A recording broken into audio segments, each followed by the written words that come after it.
Oke, bismillahirrahmanirrahim. Assalamualaikum warahmatullahi wabarakatuh. Alhamdulillah, hari ini kita teruskan dengan pembelajaran Tauhid untuk hari yang pertama, minggu pertama. Ustazah kenalkan, bagi yang masih ingat, Alhamdulillah, nama Ustazah Jannah. Jadi Ustazah akan ajar kamu subjek Tauhid tahun 3. Jadi sebelum itu, Ustazah minta semua buka buku teks, buka surat 1. Sebab hari ini kita akan belajar sedikit tentang kitab Al-Quran.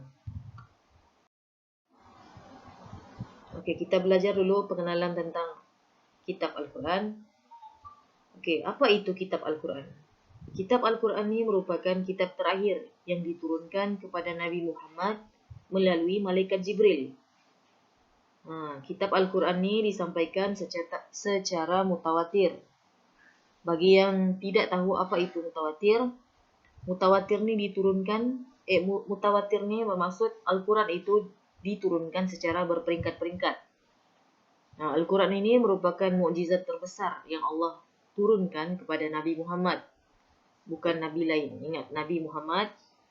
Dan Al-Quran ini diturunkan dalam bahasa Arab. Maksudnya ditulis di dalam bahasa Arab dalam tempoh 23 tahun. Dalam Al-Quran ini ada ayat-ayat Al-Quran yang diturunkan di Mekah selama tempoh 13 tahun. Dinamakan ayat Makkiyah.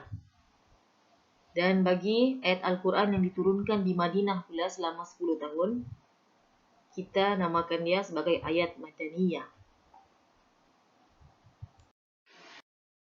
Oke, masuk 1.1. Saya minta buka muka surat 2. Kita belajar tentang pengertian Al-Quran. Oke, secara ringkasnya, Al-Quran ini ialah kalam Allah untuk Nabi Muhammad, diturunkan melalui perantaraan malaikat Jibril secara mutawatir. Ustazah sudah terang tadi apa itu mutawatir, yaitu berperingkat-peringkat. Dan Al-Quran ini, di dalam Al-Quran dia mengandungi peraturan hukum hakam yang lengkap. Bermula dengan surah Al-Fatihah dan berakhir dengan surah An-Nas. Maksudnya, dalam Al-Quran ini, surah yang paling pertama adalah surah Al-Fatihah. Dan surah yang terakhir sekali adalah surah An-Nas. Oke, sekarang kita masuk 1.2. Ustazah masuk bahagian nama-nama lain bagi Al-Quran. Oke, buka muka surat 3 dalam buku teks kamu masing-masing. Nama-nama lain bagi Al-Quran ni ada 8. Ada 7. Jadi Ustazah sebut satu-satu. Nama lain bagi Al-Quran ni, yang pertama Al-Kitab, maksudnya kitab dalam bahasa Jawi.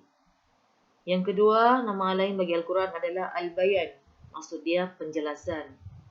Yang ketiga, Az-Zikru, maksud dia peringatan. Yang keempat, Al-Furqan, maksud dia membezakan antara yang hak dan yang batil. Yang kelima, At-Tanzil, maksud dia penurunan. Yang keenam, Al-Mau'izah, maksud dia pengajaran. Dan yang ketujuh, Al-Hukmu, maksud dia peraturan. Oke, itu dia 7 nama-nama lain bagi Al-Quran yang sudah Ustazah sebut tadi. Oke, secara ringkasnya Ustazah simpulkan sedikit tentang pelajaran kita hari ini. Ustazah mau murid-murid paham yang kitab Al-Quran itu diturunkan untuk Nabi Muhammad yang pertama melalui malaikat Jibril. Ketiga, disampaikan secara mutawatir. Yang keempat, Al-Quran ini adalah mukjizat terbesar yang Allah turunkan untuk Nabi Muhammad. Kelima, Al-Quran ini diturunkan dalam bahasa Arab. Yang keenam, Al-Quran diturunkan selama tempoh 23 tahun. Oke.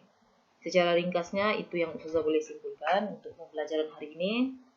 Ustazah harap murid-murid dapat paham sedikit tentang pembelajaran kita pada hari ini.